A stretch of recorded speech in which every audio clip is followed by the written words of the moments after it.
Welcome back, guys, and thanks for stopping by. Look what just arrived in the mail today. These are the variable ND filters from Freewell. They just arrived today. Today we're going to talk about the product details, which is very important. Stick around for that because I think there's a lot of misinformation about this product that people don't understand. We're going to talk about how to install this on your Mavic 2 Pro, ease of use, and of course we're going to talk about the results coming right up. So first thing is the product details. There's been several videos out there that mislabel this as a ND2 to ND5 and then an ND6 through an ND9. So that is basically mislabeling on the product packaging itself. So I've been in contact with the folks at Freewell and confirmed that the ND stops are not the same as ND filters. So when you look at ND stops on the packaging, it shows ND2, 3, 4, 5, and then the other one is ND6, 7, 8, 9. In reality, what that means is the ND filter strength, to correspond with each one of those numbers, it starts with the ND4, ND8, ND64, ND128, ND256, and ND512. So you have everything covered from ND4 to ND512 in 2 filters. That's never been done before, to my knowledge, on a drone ND filter. Okay, so now let's talk about the installation procedure for these ND filters from Freewell. What I do is I hold the Mavic 2 Pro upside down, I hold the gimbal with my left hand, and then I turn the stock lens counterclockwise, and then it just removes just like that. I'll take my new filter with the Freewell logo on the left hand side when you're facing upside down, put that in just in the reverse, and it twists into place just like that. So that way, once you have it installed, you've got the stop numbers that'll be on your left hand side, and then you can rotate that accordingly. And again, the stop number 2, 3, 4, and 5 corresponds to an ND filter of 4, 8, 16, and 32. Okay, so just off the bat, what are the pros and cons of these new filters from Freewell? The big thing is I really appreciate that Freewell is listening to their customers in terms of product packaging. This one is nice because it has a magnetic case there, and so it just clicks shut. It's a see-through case, so it doesn't make it difficult when you're looking for the ND filters to know which box that you have. Everything is labeled on the front of the filter, so I can look straight down at the Mavic 2 Pro, looking at the lens, and I can tell exactly which filter I have on there. I can tell which one I'm pulling out of the packaging because it's labeled cleanly. So these are some of the previous filters that Freewell had, and I'm going through my camera bag. I can't tell what's in these boxes. I've got polarized filters, I've got regular ND filters. It's not very easy to open up. It's not magnetic, and these are not in here all that well, and they're not labeled that well. It's just a little foam insert there. So when you're looking in your camera bag, it's really hard, and you're wasting valuable time during that golden hour period fumbling for the right ND filter.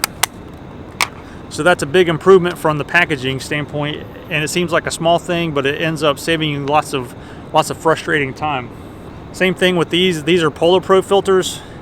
These are the gradient filters, and it does have a magnetic top, so that's nice. But if I'm looking down there, there's no labels on any of that. So I'm looking at the filters, and you got to pull each one out to tell which filter that you actually have, and that just becomes cumbersome, and you start wasting time again. So great job, Freewell, on the packaging, putting the magnetic case here, having it see-through, having it labeled cleanly. Great job. Okay guys, so next I want to show you how I set my filters when I'm starting out in the morning. Most lenses have a sweet spot, and so the wide open aperture on this is 2.8, and then it's a good aperture all the way up until 5.6, and then things start to get a little bit blurry and lose some detail. So if you can keep your aperture under 5.6, you should be good to go. So what I'll try to do here is I'll start out and I'll adjust my ND filter on the Mavic while keeping my f-stop at 2.8. All right, so right now I'm right at basically no filter on there, and I'm going to move it with a stop of 5. That's a 32. And I'm just looking at my histogram there.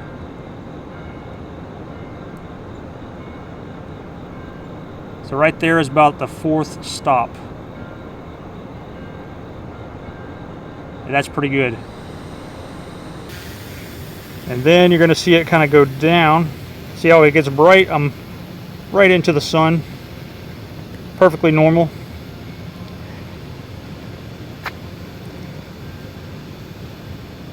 Pretty bright. Lots of reflections there. So I'm at a 2.8, and then from there I can just step it down. I go to 3.2, 3.5, looks pretty good. 4 looks pretty good. You go to 4.5, that looks pretty good. And then from anything above 5, it's probably too much. So I'm going to leave it right about 4.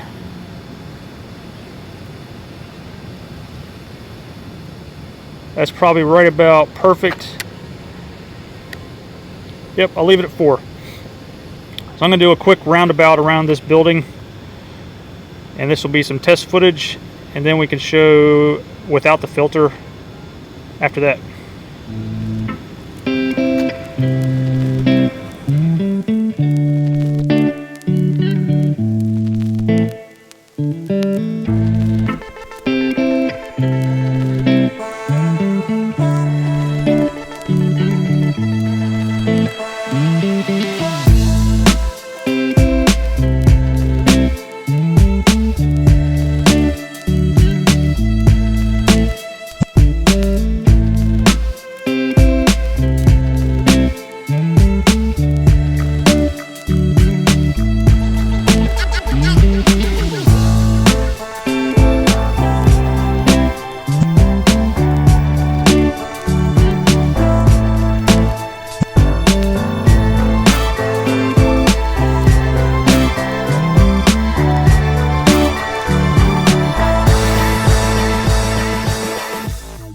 Okay guys, so I hope it's clear to you that there is a need for an ND filter even when you have an adjustable aperture on the Mavic 2 Pro, especially when you're at a situation where it's not even that bright outside. It's 8:45 in the morning.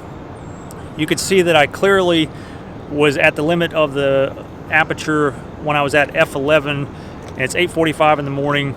So at the very least you want to have an ND filter just to give you usage of that entire spectrum of all of those f-stops. You're going to start off better if you start out with a 2.8 on the ground. It's lowly, there's not as much lighting, so you can start out with a f2.8. Once you get up in the sky with the ND filter on there, set it at 2.8. You can adjust the f-stops so that you're right in that sweet spot, which is 3.5 to 4, somewhere in that range. That's the perfect sweet spot for this lens on the Mavic 2 Pro, and the variable filters from Freewell help you get there. So guys, let me know in the comments what you think. Did you like the ND filters while it was enabled during the first one, or did you like it without the ND filters in the second one? Or I thought it was a little bit bright, but you tell me in the comments and I will trust your judgment on that. Well guys, I hope you found this video helpful and informative. I hope I answered some questions that you had. I hope I cleared up some of the confusion that was out there. I hope it's clear now. Let me know in the comments if you have any questions, or if I missed anything that you would like to cover in a future video. Thanks for watching everybody, and I'll see you in the next video.